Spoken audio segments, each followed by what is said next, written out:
सीधे एक बार फिर से अनुराग जी आपके पास आते हुए, देखिए कई ऐसे मुद्दे रहे। यमुना में सफाई का मुद्दा जिसको बीजेपी ने हथियार बनाया और किस तरह से बीजेपी के तमाम नेता ले जाकर कटआउट जो अरविंद केजरीवाल के थे उसको यमुना में डुबोते हुए दिखाई दे रहे थे। दूसरी तरफ पूर्वांचलियों का मुद्दा हो, जाट वोटर एक बहुत बड़ा फैक्टर है। आपके तमाम नेताओं ने, आपके 8 विधायकों ने चुनाव के ठीक पहले भारतीय जनता पार्टी का दामन थाम लिया। तो हर चीज के लिए दोष अगर हम बीजेपी को देंगे, खुद में भी झांक कर देखें कि हमने बीते 11 सालों में जो वादा किया था उसको पूरा किया या नहीं किया। और अनुराग ढांडा जी, आप पहले पत्रकार थे, बाद में आप राजनीति में आए और पत्रकारिता के तौर पर जब हम सब अरविंद केजरीवाल को, जब आप भी थे हम लोगों के साथ, उस समय देखा करते थे तो मैं बड़े मकान में नहीं रहूंगा, मैं बंगलो नहीं लूंगा, मैं ऐसे रहूंगा। और जब एक शीश महल का मुद्दा सामने आता है तो आम आदमी पार्टी को लेकर लोगों के जहन में सवाल आता है कि आपने जो वादे किए उससे आप बिल्कुल दूर चले गए। इसी वजह से बीजेपी के पक्ष में ये आंकड़े हैं। देखिए चित्रा जी, मुझे लगता है कि मैं आपकी बात से सहमत होता अगर यमुना पे हम ये कहते कि यमुना साफ हो गई है और भारतीय जनता पार्टी ये कहती कि नहीं यमुना साफ नहीं हुई है, तो लोग ये कहते कि आम आदमी पार्टी झूठ बोल रही है और भारतीय जनता पार्टी सच बोल रही है और लोग उनके पक्ष में उस मुद्दे को लेके वोट करते।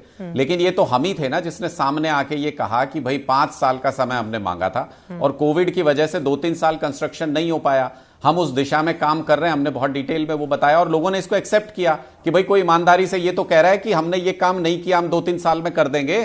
जो ये कहने वाले थे कि 2022 तक मकान बना देंगे, 2022 तक बुलेट ट्रेन चला देंगे, 5 ट्रिलियन इकोनॉमी कर देंगे, 2 करोड़ रोजगार दे देंगे, वो तो ये भी नहीं बताते कब तक करेंगे, अगली डेडलाइन भी नहीं दे रहे, मान भी नहीं रहे। तो मुझे लगता है कि वो जो नैतिक मजबूती अरविंद केजरीवाल जी की है, उस नैतिक मजबूती ने उनकी छवि को और ज्यादा निखारा है और अपने आप को लिटमस टेस्ट में अरविंद केजरीवाल जी ने डाला है। दिल्ली के लोगों को यह कहा कि मैं पद छोड़ रहा हूं, आपके मैंडेट से दोबारा मुख्यमंत्री बनूंगा। तो मुझे लगता है कि ये उनकी क्रेडिबिलिटी को और बढ़ाता है। जब एग्जैक्ट पोल आएगा तो आपको उनके नतीजों में ये नजर आएगा। फाइल पे सिग्नेचर कर सकते थे तो फिर वो नाम मात्र के मुख्यमंत्री रह गए थे ना। अगर आप सुप्रीम कोर्ट की गाइडलाइंस को पढ़ेंगे तो उनके सामने ऑप्शन क्या था अनुराग ढांडा जी?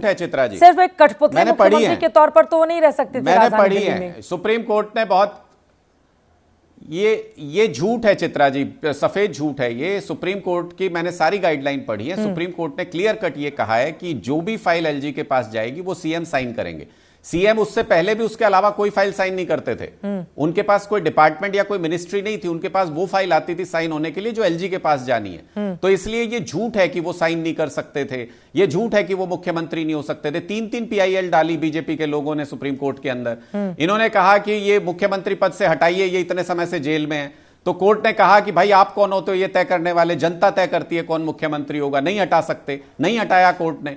तो मुझे लगता है कि कई सारी चीजें हैं जो उस चीज को फैलाने की कोशिश की जाती है, लेकिन अल्टीमेट जो बड़ी अदालत होती है, सबसे बड़ी अदालत होती है, वो जनता की अदालत होती है। लोग इन सारी बातों को समझ जाते हैं, इनके आर पार देख पाते हैं और हमको इसमें पूरा विश्वास है कि लोगों ने इन मुद्दों को समझा होगा। प्रेम शुक्ला जी वो कह रहे हैं जो वादा बीजेपी की ओर से किया गया था वो भी तो पूरा नहीं हुआ और उनका यह भी कहना है कि मुख्यमंत्री पद से इस्तीफा देकर एक नैतिक जीत जनता के बीच में हासिल कर ली थी अरविंद केजरीवाल ने। ये जब नैतिकता की बात अरविंद केजरीवाल और आम आदमी पार्टी करती है तो नैतिकता शब्द स्वयं शर्मसार होता है। नैतिकता की बात कौन कर रहा है? जो कहता है कि मैं अपने बच्चों की कसम खाता हूँ राजनीति में नहीं आऊंगा, राजनीति में आ गए। कहा मैं गाड़ी नहीं लूंगा, काफिला ले लिया। कहा मैं मकान नहीं ले लूंगा, शीश महल बनवा लिया। अरे मुख्यमंत्री रहते हुए जेल जाने का ये डॉक्टर बाबा साहब आम्बेडकर समेत संविधान निर्माताओं ने कल्पना भी नहीं की होगी कि कोई इस देश में ऐसा बेशर्म मुख्यमंत्री होगा जो जेल जाने के बाद जेल के अंदर बैठकर भी मुख्यमंत्री पद पर बने रहेगा। और acting chief justice Delhi high court ने स्वयं यह टिप्पणी की कि बेशर्मी की पराकाष्ठा है कि मुख्यमंत्री पद पर जेल में जाने के बावजूद एक व्यक्ति बना रहता है। भाई जब सुप्रीम कोर्ट कह रहा है कि आप सचिवालय नहीं जा सकते और सुप्रीम तो उसके बाद करेंगे हमारी नैतिकता है, 2 मिनट का भी केस नहीं है, गिर जाएगा ये नैतिकता है। देखिए मैं बीच में आपके बोल नहीं रहा था, मैं आपके बीच में नहीं बोल रहा था। ये आपका धैर्य जो टूट जाता है ना ढांडा जी, ये बताता है कि आप बहुत हताश हैं, बहुत बौखलाए हुए हैं, बहुत खिसियाए हुए हैं, बहुत झुंझलाए हुए हैं, क्योंकि आपका पराजय तय है। नहीं तो आपका पराजय नहीं, आप गुस्से में आ जाते हैं। ठीक है, एक-एक करके अपनी बात रखिए, एक-एक करके अपनी बात बीच बीच में बोलने लगते हैं आप। नहीं बोलेंगे, नहीं बीच में मैं आपके बीच में एक बार भी नहीं बोल रहा था ना। आप इतनी सफेद झूठ बोलते हैं, फिर भी मैं उसको बहुत सौम्यता से सहन करता हूं आपकी झूठ को भी, सुनता हूं, बीच में नहीं बोलता हूं। ऐसी आपकी स्थिति नैतिक, तब देखिए आपको ध्यान दीजिएगा, विश्वनाथ प्रताप सिंह जी इस देश में राजा नहीं फकीर है, देश की तकदीर है कहते हुए आए थे, लेकिन जैसे ही उनके इमेज का करिश्मा टूटा, याद कीजिए जनता दल 1990 के बाद, 89 के बाद खंड खंड हो गई और कभी केंद्र की सत्ता में दावेदारी करने के काबिल भी नहीं बची। जब किसी व्यक्ति का जो है करिश्माई व्यक्तित्व खड़ा किया जाता है और जब व्यक्ति का वो व्यक्तित्व चकनाचूर होता है, जो श्रीमान अरविंद केजरीवाल जी ने राजनीति में न आने की कसम तोड़ी, उन्होंने गाड़ी कहा कि हम जो है वैगन आर से चलेंगे, कितनी बड़ी, और कहा कि अरे भाई 8-8 एसी शीला दीक्षित जी के मकान में कैसे सोती है वो, अरे शीश महल में ये जो है स्वर्णाच्छादित जो है इन्होंने जो टॉयलेट सीट बनाई थी उससे जो है इनको भयंकर नींद आ रही थी। ऐसी दशा थी कि इन्होंने रेपिस्ट को थेरेपिस्ट बताने का कुकर्म कर दिया, शराब में घोटाला कर लिया, शराब में घोटाला करने के बाद वो नीति वापस भी ले ली, हवाला से पैसा जो है वो शराब घोटाले का गोवा के चुनाव में भेज दिया।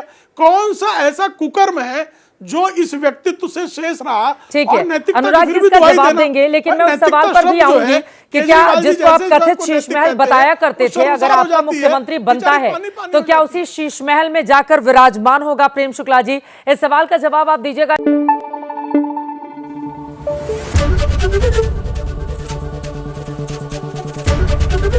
एबीपी न्यूज आपको रखे आगे।